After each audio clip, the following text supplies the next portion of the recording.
Siap tong diduruk si kantor aing anjing. Kita harus sangat hati-hati pada Kang Deddy Mulyadi ya, gubernur, karena penyakit itulah yang akhirnya menghancurkan dirinya dan menghancurkan masyarakat. Maksudnya? Akang ngupingkeun pidato KDM, terang KDM. Kang Deddy mah kamari keur pembukaan musabakoh. Oh, lamun heg ngupingkeun abdi ge dibajaan ku supir, Kang, ieu teh KDM keur pidato cik cenah kumaha cok buka sih. Pengajian digagalkan, ada penfitnaan ada di mana-mana. Ini merusak, Pak, dan ini akan memancing emosi. Orang baru maju teh cari wae. Kan gitu loh. Kan itu begitu orang demonstrasi kan muncul, kenapa diam saja? Saya bisa jadi diam saja, bisa jadi sudah ya gimana? Sampai segitunya Kang Deddy Mulyadi membela rakyat, ya, sampai menangis. Siap tong diduruk si kantor aing anjing. Nepal itu bisa menggerakkan, menjatuhkan. Kita belum seberapa dibanding Nepal. Nepal anggota DPR-nya dikejar sampai sungai, menterinya ditelanjangi. Kita masih belum seperti itu, masih terjaga, masih teramankan. Tetapi itu adalah alarm sosial bagi kita. Mari kita rubah gaya kepemimpinan kita, mari kita rubah gaya anggaran kita, daripada anak-anak kelas menengah miskin kemudian menjadi sebuah gerakan sosial yang nanti memberontak pada negara. Sejak sekarang anggarannya segera alokasikan bagi mereka, rubah perilaku mereka menjadi kelas menengah yang profesional ke depan. Kalian penyinyir denger gak tadi Kang Deddy bilang apa? Ya, udah enak-enak punya gubernur seperti ini, tapi masih ada yang nyinyir. Anggaran udah dipangkas, ya, dibelanjakan dengan untuk rakyat, masih aja ada yang Kang Deddy punten pisan ini mah mau menanggapi rencana jam sekolah masuk jam 6 pagi dari sudut pandang neuroscience. Nepangkeun wasta puntrisa kaleresan abdi S2 neuroscience, jadi tahu 1-2 hal soal otak. Dari sudut pandang neuroscience nih Kang, rencana ini justru beresiko besar untuk kesehatan otak dan perkembangan anak. Kenapa? Anak-anak SD usia 6-12 tahun memang secara biologis mereka cenderung bangun lebih pagi dan otaknya relatif siap untuk belajar di pagi hari. Tapi mereka tetap butuh 9-11 jam tidur per malam. Kalau masuk jam 6 pagi, berarti mereka harus tidur jam 7 malam, bahkan lebih awal kalau rumahnya jauh. Realistis nggak, Kang? Remaja SMP sampai SMA usia 13-18 tahun. Nah, ini yang paling terdampak, Kang. Otak remaja mengalami pergeseran ritme sirkadian alias jam biologis saat pubertas. Dan ini proses yang alami yang mengakibatkan remaja lebih sulit untuk tidur sebelum jam 11 malam. Jadi kalau disuruh bangun jam 4 atau 5 pagi, yang terjadi adalah kekurangan tidur yang kronis. Efeknya nih Kang, konsentrasi menurun, memori terganggu, emosi kurang stabil, risiko depresi meningkat, dan prestasi akademik merosot. Studi neuroscience sudah nunjukin nih Kang, jam sekolah ideal adalah jam 8.30 atau bahkan lebih siang. Bahkan, waktu paling optimal untuk belajar dan fokus adalah sekitar jam 9 sampai 10 pagi. Jadi kalau tujuannya adalah membentuk karakter dan disiplin anak, bukan lewat cara yang mengorbankan otak mereka. Emangnya mau kualitas warga Jabar di masa mendatang menurun? Nanti Kang Deddy loh yang disalahin. Sudah banyak studi nunjukin bahwa memundurkan jam sekolah meningkatkan prestasi, mood, dan kesehatan mental. Referensinya saya cantumin semua di caption buat dibaca-baca sama Akang dan juga tim. Jadi, jam masuk sekolah baiknya menyesuaikan dengan proses perkembangan otak alami anak atau peserta didik dan berdasarkan riset. Jadi kalau boleh tahu nih Kang, landasan ilmiah apa siswa di Jabar harus masuk jam 6 pagi? Kalau kamu peduli sama kesehatan mental dan masa depan anak-anak kita, share video ini sebanyak-banyaknya biar nyampe ke Kang Deddy. Gelarnya sih S2 teman-teman, tapi kok penelitiannya apakah benar seperti itu? Harusnya kalau remaja ya tidur terlalu malam, yang ada nanti kriminal meningkat. Itu yang benar, bukan konsentrasi menurun.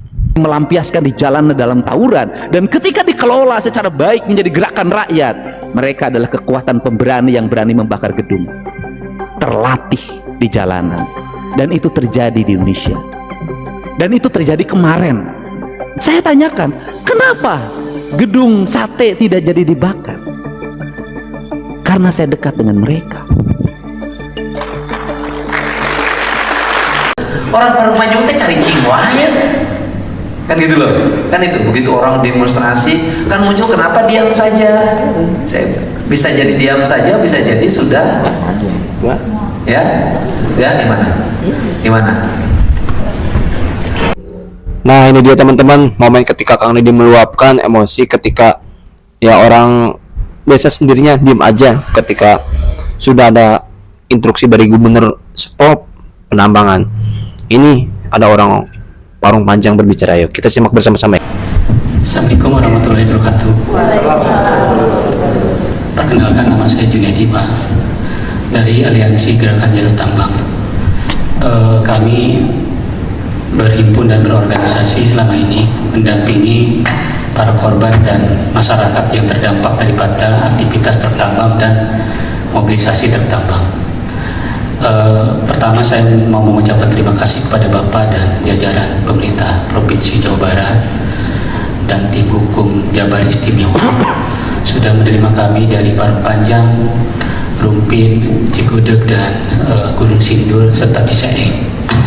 Perlu saya sampaikan di kesempatan yang baik ini Bapak, bahwa memang isu yang berkembang dan sempat viral terjadi di publik sekarang ini memang Parung Panjang, tapi dampak daripada aktivitas tertambang itu bukan hanya di Parung Panjang, tapi ke Rumpin, Gunung Sindur, Ciseeng, sampai kemudian Katanya orang Cigudeg, orang Rumpin dirugikan kemarin ditutup. Punten Bapak, itu adalah benar kata Bapak, itu soal orang yang memang ada kepentingan di dalamnya. Itu juga harus didalami siapa yang kemudian kemarin melakukan aksi demo dan menentang ataupun memprotes daripada SE Gubernur kemarin yang dikeluarkan. Tentu kami sebagai masyarakat selama ini mendambakan dan merindukan kebijakan pemerintah yang adil buat kita. Alhamdulillah dengan dikeluarkannya surat penutupan sementara oleh Bapak, paling tidak ada kehadiran negara dan pemerintah hari ini. Itu kita apresiasi setinggi-tingginya kepada pemerintah. Kami sudah berpuluh-puluh tahun mendampingi masyarakat, hasilnya sama saja, dari menyurati pemerintah daerah, kementerian, DPR RI, audiensi, sampai kemudian mencarikan solusi jangka pendek dan jangka panjangnya, tetap saja tertambang harus tetap tidak ada aturan yang bisa melarang mereka lewat. Nah, artinya apa? Peraturan Bupati nomor 56 tahun 2023 yang sebelumnya ada peraturan Pergub Bupati nomor 121 tahun 2022 juga tidak berdampak apapun terhadap aktivitas tertambang. Artinya memang betul Bapak, pertambangan di Rumpin, banyaknya memang di Rumpin, Cigudeg, satu hanya di Parung Panjang. Tapi akibat daripada itu adalah ke Parung Panjang, Rumpin dan Gunung Sindur. Yang Bapak hari ini kucurkan dana untuk pembangunan infrastruktur jalan provinsi, tentu akan sia-sia kalau kemudian tidak dibarengi dengan surat edaran yang kemarin. Alhamdulillah sedikit langsung menyentuh ke jantung mereka. Nah, artinya apa? Selama ini kita tidak pernah dianggap kemudian melakukan perjuangan. Bukan artinya kemarin kita tidak melakukan demo tandingan. Sebelumnya kita sudah berpuluh-puluh kali turun ke jalan. Terakhir kami turun ke jalan di depan kantor kecamatan Parung Panjang. Yang kemudian pasca itu, Bapak, ancamannya luar biasa kepada kita sebagai orang yang mendampingi atau organisasi yang mendampingi masyarakat. Jangan. Banyak Bapak. Mungkin bisa saja karena memang dalam hal ini adalah aparat negara pun terlibat Bapak. Saya sampaikan di tengah forum ini. Tapi tidak aparat negara sendiri yang turun, tapi menggunakan preman-preman itu tadi, ormas-ormas yang direkrut, yang turun langsung mengancam kepada kita. Nah, artinya alhamdulillah mungkin dengan adanya SE Gubernur kemarin, paling tidak harapan besar masyarakat yang Parung Panjang, Rumpin dan Gunung Sindur berharap besar masih bisa dipertahankan. Karena isunya katanya SE itu hanya bertahan 1 minggu. Nah, harapan kami jikalaupun mungkin Bapak tinggal memeriksa bagaimana IUP atau izin pertambangan itu yang 26 itu bermasalah atau tidak. Karena kalau Bayar bicara pajaknya bener atau tidak? betul Bapak, regulasinya dijalankan atau tidak, prosedural atau tidak, mekanisme atau tidak.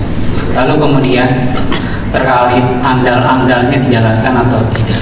Karena kami sebagai orang kampung, sebagai orang desa, paling tidak memiliki satu pengetahuan yang memang sesuatu yang salah itu tidak boleh dijalankan.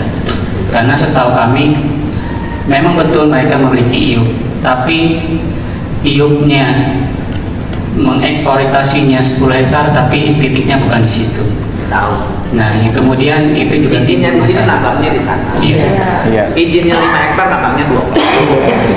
Nah, ini yang kemudian timbullah problem-problem yang sangat crowded sekarang ini. Lalu Bapak juga di kesempatan kali ini saya mau menyampaikan problemnya kan sesuatu perusahaan tambang dan transporter yang kemudian perusahaan tambang yang menambangnya, transporter yang memindahkan material tambang. Nah, ini puluhan ribu tronton yang melintasi, 80% melalui Parungpanjang, 30%-nya melalui lewat Rumpin dan Gunung Sindur, yang kemudian sepanjang jalannya melewati jalan kabupaten atau kelas 3.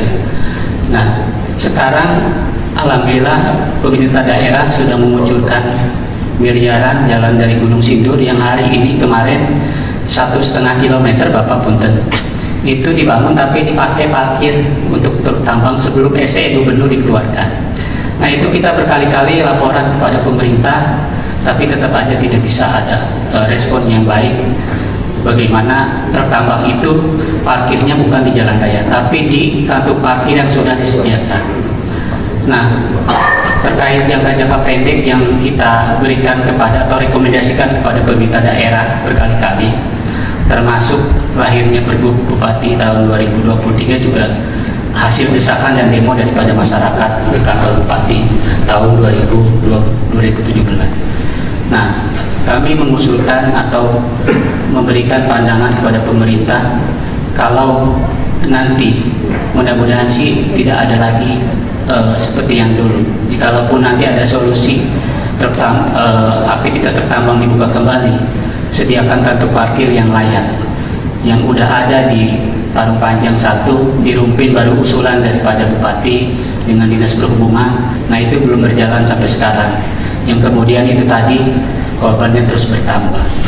Maka di kesempatan kali saya mengucapkan banyak-banyak terima kasih kepada Bapak Gubernur sudah menjawab persoalan yang hari ini kita hadapi selama puluhan tahun. Jadi itu saja, saya mewakili teman-teman dari Parungpanjang yang tidak bisa hadir, Bapak dari Rumpin, dari Gunung Sindur dan CCE. Dari topik saya, wassalamualaikum warahmatullahi wabarakatuh. Baik, terima kasih ya. Saya dikirim surat dari supir. Kenapa? Pengacara supir. Kenapa? 3 bulan lalu anak saya meninggal. Anak ibu meninggal di situ? Iya, anak saya meninggal di tempat. Jadi setelah anak saya 2 hari dimakamkan dari pihak keluarga dan lain-lain, ada mungkin dari yang lain-lain minta tanda tangan untuk damai. Kata saya nanti dulu karena kan perasaan saya sebagai orang tua kehilangan anak yang baru mau masuk sekolah SMP. Nah, pas belum 100 hari anak saya dikasih surat itu dari pemuka agama di kampung saya. Gitu, melalui pemuka. Urusannya tergantung ibu. Iya. Kalau ibu ingin terus berproses secara hukum, kita backup sampai kapanpun.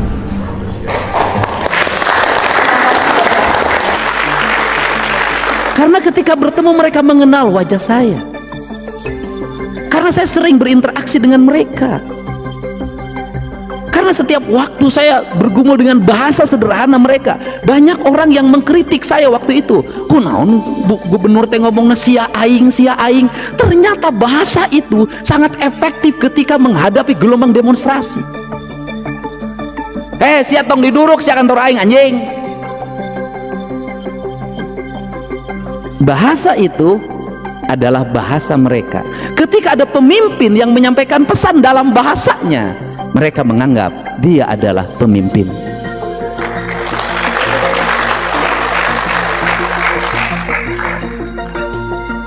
Dan barangkali baru terjadi sepanjang sejarah. Jam 3 dini hari mereka nggak bisa pulang. Ada yang dari Kerawang, dari Purwakarta, dari Subang, dan itu anak-anak sebaya. Kenapa? Nggak punya ongkos. Kenapa gedung sate beres pada malam itu mereka? Karena malam itu kebetulan saya biasa bawa uang tunai. Ya teman-teman semua, itu dia tadi alasan kenapa. Yang pertama, poinnya gini ya teman-teman, guru gembul ya mengkritik Kang Deddy, katanya bahaya, hati-hati dengan KDM, karena kalau sering disanjung ya lupa daratan. Seperti itu poin penting ya. Kedua, Kang Deddy Mulyadi ya menetapkan jam sekolah udah masuk jam 7. Ini ada orang katanya terlalu pagi lah, membuat orang nggak fokus belajar. Anda belajar dari mana itu ya? Coba kira-kira pendapatnya gimana teman-teman tentang video ini ya? Silahkan komen di bawah ya teman-teman. Oke teman-teman, terima kasih. Assalamualaikum warahmatullahi wabarakatuh.